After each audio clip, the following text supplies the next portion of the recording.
Assalamualaikum warahmatullahi wabarakatuh. Halo semuanya. Perkenalkan, saya Rahmi Zahara dengan NIM 1211002035. Di sini saya akan menjelaskan tentang statement of cash flow. Nah, di sini saya mengambil toko grosir Maura. Nah, di sini toko tersebut menjual pakaian-pakaian grosir.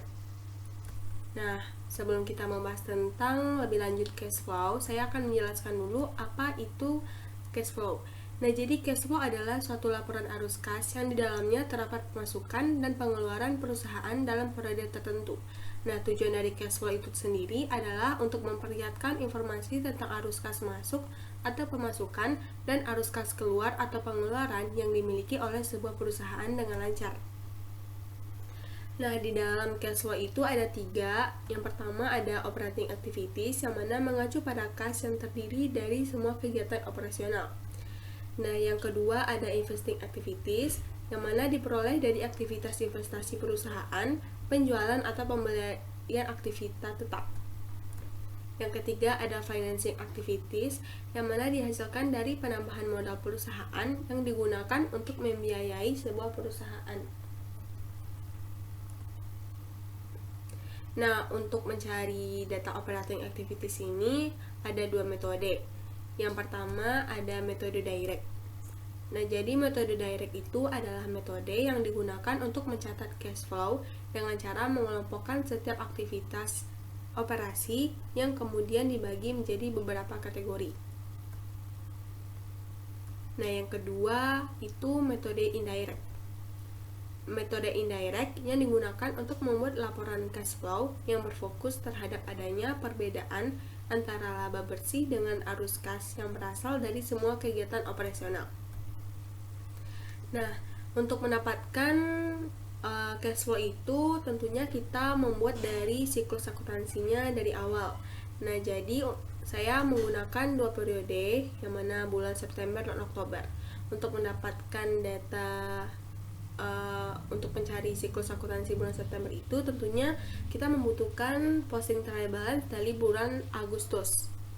Nah, di sini saya ada cash 100 juta di debit, account receivable 35 juta di debit, merchandise inventory 50 juta di debit, equipment 15 juta di debit, accumulated depreciation equipment 4 juta di kredit, supplies 5 juta di debit, account payable 25 juta 500 ribu di kredit, bank loan 50 juta di kredit, electricity payable 2,5 juta di kredit, dan kapital 91 juta 739.860 di kredit. Nah, tadi kita sudah memiliki data akhir ya di periode Agustus. Nah, lalu kita ada transaksi di bulan Septembernya. Lalu transaksi ini kita masukkan ke jurnal umumnya. Nah, setelah jurnal umumnya kita buat, nah lalu data-data yang akun-akun yang ini kita masukkan ke ledger. Nah, di sini saya ada cash, supplies, equipment, accumulated depreciation equipment, account receivable, merchandise inventory, prepaid rent, purchase, freight in, purchase discount, salaries expense, account payable, electricity payable, bank loan, salaries expense, dan kapital. Lalu ada drawing, lalu ada sales return and allowance, sales discount. Nah, setelah kita buat ledger tadi nih untuk ngumpulin akun-akunnya, lalu kita masukin ke trial balance-nya. Nah, jadi total dari trial balance ini debit kreditnya itu harus balance ya teman-teman. Nah, setelah itu kita membuat jurnal penyesuaian. Nah, di sini jurnal penyesuaian saya ada merchandise inventory, supplies expense pada supplies, dan depreciation expense terhadap accumulated depreciation equipment. Nah, setelah kita membuat jurnal penyesuaian ini, lalu kita masukkan lagi ke ledgernya. Nah, di sini ada supplies, accumulated depreciation equipment, income summary, merchandise inventory, depreciation expense, dan supplies expense. Nah, seperti tadi, setelah kita masukkan ke ledger, lalu kita masukkan lagi nih ke adjusting trial balance-nya. Nah, di sini totalnya juga harus balance ya antara debit dan kreditnya. Nah, setelah itu kita membuat income statement-nya. Nah, di sini karena saya perusahaan dagang, jadi ada COGS-nya. Nah, lalu kita cari revenue-nya dulu, pendapatannya. Jadi pendapatannya itu setelah dikurangin dengan return and discount-nya itu, jadi net sales-nya ada 65.140.000. Nah, lalu untuk mencari COGS-nya akhirnya mendapatkan 20.300.000. Nah, jadi setelah ditotalin dapatlah net income-nya sebesar 29.790.000. Nah, selanjutnya kita mencari return earning statement. Nah, untuk return earning pada tanggal 1 September karena masih belum ada, jadi kita nggak usah buat. Lalu kita tambahkan dengan net income yang kita cari tadi. Nah, lalu kita kurangin dengan Mrs. Maura Drawing. Jadi Mrs. Maura Drawing ini adalah si pemilik meminjam uang untuk keperluan pribadinya. Nah, lalu kita dapat return earning pada tanggal 31 September sebesar 22.790.000. Nah, setelah itu kita membuat closing journal-nya. Nah, jadi closing journal ini untuk penutupan akun-akun expense. Nah, jadi nggak akan kita bawa ke periode berikutnya. Lalu kita tutup lah. Nah, setelah itu kita masukkan lagi ke ledger.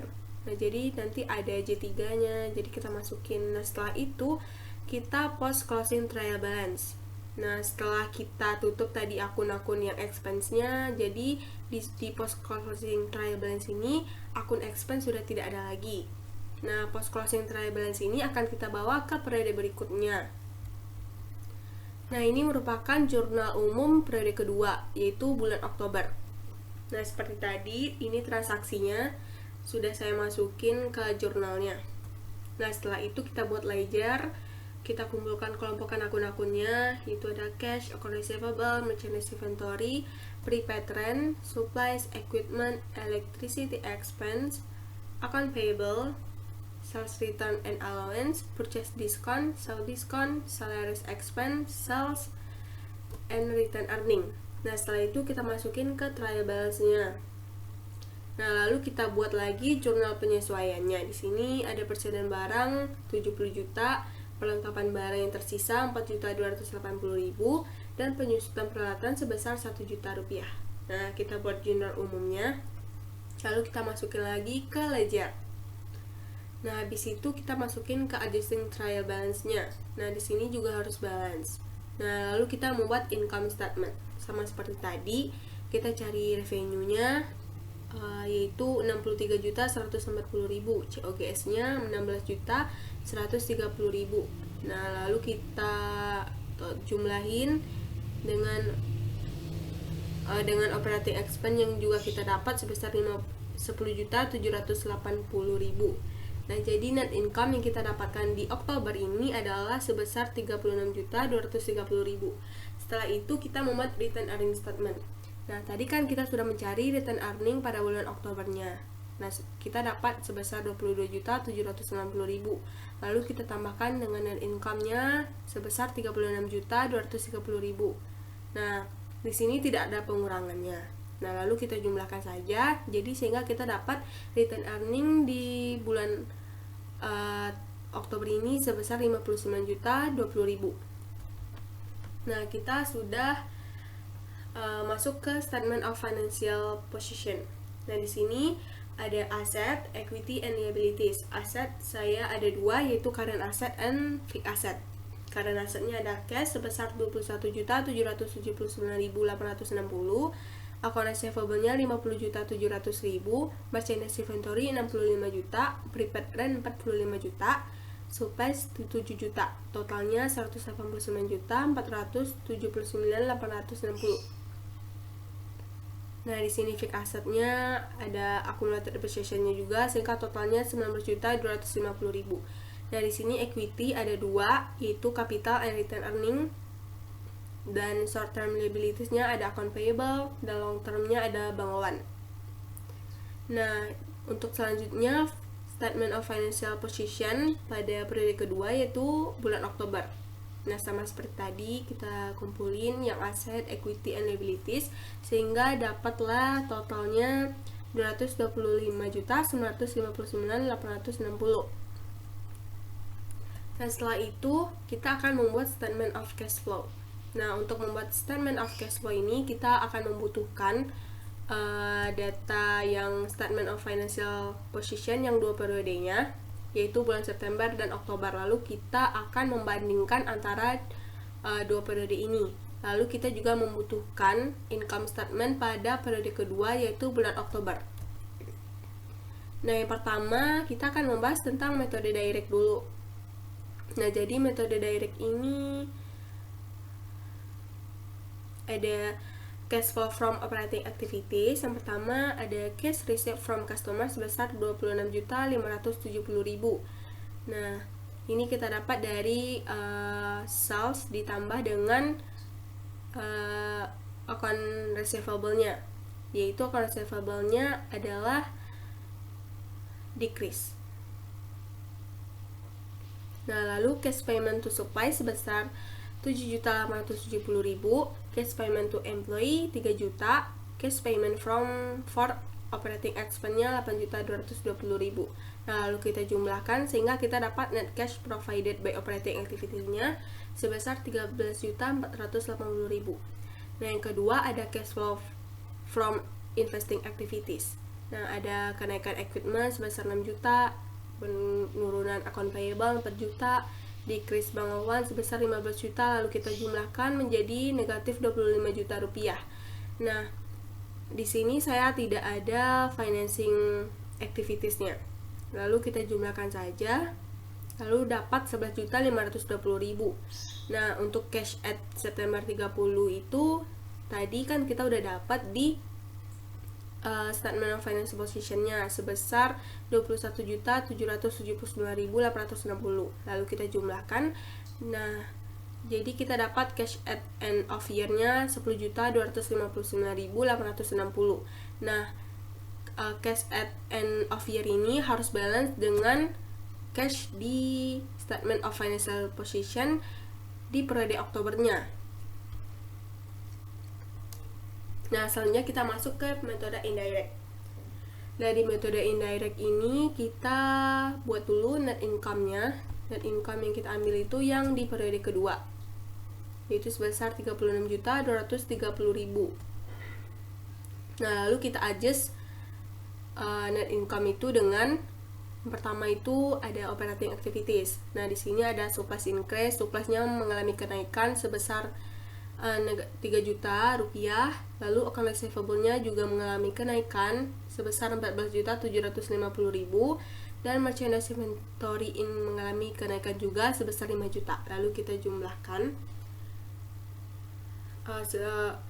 jumlahkan yang adjusting itu sebesar 22.750. Lalu kita kurangi dengan net income-nya. Lalu kita dapat net cash provided by operating activities-nya sebesar 13.480.000.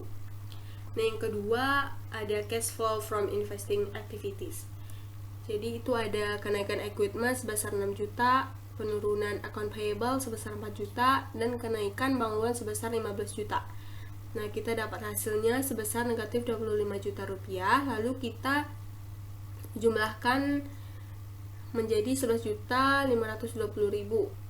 Nah, kita masukin juga sama seperti tadi, cash at September-nya kan tadi 21.779.860. Nah, lalu kita jumlahkan, nah kita dapat hasil cash at end of year-nya 10.259.000.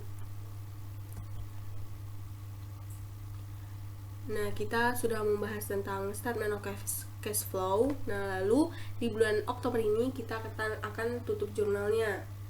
Nah, kita akan tutup jurnal expense-nya, kita masukkan ke ledger. Nah, habis itu kita posting ke trial balance-nya. Nah, jadi tinggal ini trial balance-nya, nggak ada akun expense-nya lagi.